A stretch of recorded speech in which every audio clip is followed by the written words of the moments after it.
Selamat pagi, kita ketemu di mata kuliah akuntansi biaya masuk ke bab pertemuan kedua, yaitu kalkulasi biaya pesanan.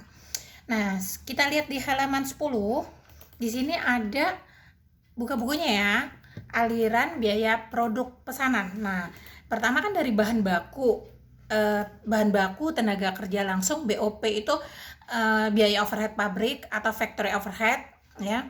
BOP dibebankan masuk ke dalam barang dalam proses pesanan A. Kalau misalnya dia ada dua, berarti kan kita split. Yang satu barang dalam proses pesanan A, yang kedua barang dalam proses pesanan B. Ini ceritanya dua pesanan ya. Lalu masuk ke persediaan produk jadi.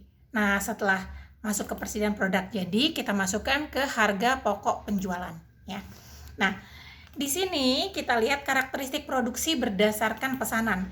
Gimana sih kalau yang harga pokok pesanan itu ya, job order costing ya. Nah, kita lihat di sini proses pengolahan produk terputus-putus. Terus karakteristik lainnya, produk diselesaikan berdasarkan spesifikasi pesanan. Jadi dibuat berdasarkan pesanan, jadi berdasarkan order gitu ya. Lalu produksi bertujuan untuk memenuhi pesanan, bukan memenuhi persediaan di gudang. Jadi dia dibuka by order gitu ya. Jadi kalau ada order baru dibikinin gitu loh. Nah, terus selanjutnya karakteristik metode harga pokok pesanan. Yang pertama, biaya produksi dihitung secara individu sesuai dengan spesifikasi pesanan. Jadi biaya produksinya itu pesanannya itu kayak apa gitu ya. Terus udah gitu kita sesuaikan biayanya dengan model pesanannya. Jadi kalau misalnya pesanannya ada tambahan ini gitu ya, ada tambahan misalnya mebel, mau tambahan itu mau di coating gitu ya, dikasih mengkilat atau apa tambahannya.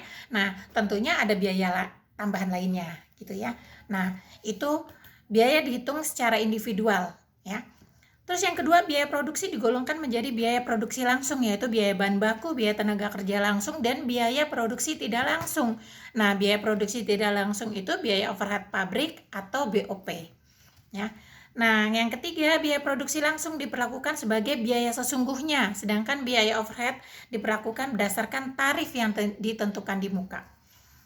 Lalu, ketiga, biaya produksi dicatat di kartu biaya pesanan. Kartu ini berguna untuk menghitung total biaya per pesanan dan biaya produksi per unit. Nah, karakteristik lainnya adalah perbedaan antara biaya harga pokok proses dengan harga pokok pesanan itu ada kartunya. Jadi dibikinin kartu biaya pesanan ya. Kartu biaya pesanan itu kita lihat di situ ada bentuknya, ada di sebelah kanan. Aduh, debu. Ya, jadi bedanya ada kartu harga pokok pesanan. Nah, kita lihat nih di bagian kanan ya. Tambahan lagi, biaya produksi per unit dihitung saat pesanan telah diselesaikan dengan cara membagi jumlah biaya produksi pesanan dibagi dengan jumlah unit produk pesanan ya. Jadi semua jumlahnya berapa biayanya, terus dibagi berapa jumlah produk. Jadi per unitnya berapa biayanya. Nah, kita lihat kartu biaya pesanan di halaman 11 ya. Di sini ada kartu biaya pesanan. Di situ ada pesanan 707. Ini contohnya satu pesanan ya. Jadi dia kartunya per pesanan. Jadi kalau ada 707, ada 708, satu kartu 707 aja. Nah, ini contoh yang 707. Pemesannya Alibaba, produknya buku. Kartu biaya pesanannya tanggal dipesannya, tanggal dibutuhkan, tanggal dikerjakan, dan tanggal selesainya. Pertama, penggunaan bahannya ada tenaga kerja langsungnya, terus ada BOP. Nah, di bawahnya tuh HPP. HPP itu penjualan dikurang biaya produksi. Biaya produksi itu terdiri dari biaya bahan baku, biaya tenaga kerja langsung, dan biaya BOP dibebankan. Totalnya namanya total biaya produksi, di situ 2.060.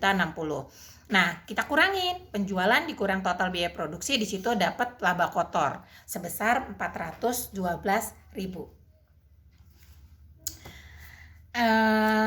Lanjut, jurnal penghitungan biaya pesanan. Nah, itu terdiri dari 3 ya.